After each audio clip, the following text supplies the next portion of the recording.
अरे भैया, डब्लू चाचा की बेटी यही तालाब में डूब के मरी थी ने? हाँ, इसी तालाब में डूब के मरी थी।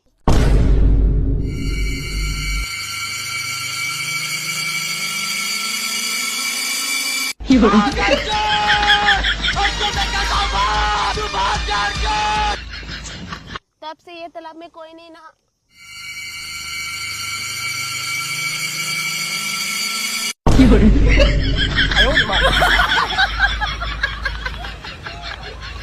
रुको जरा।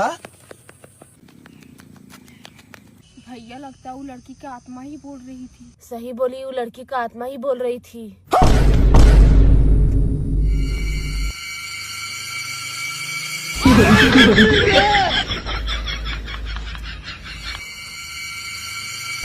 अरे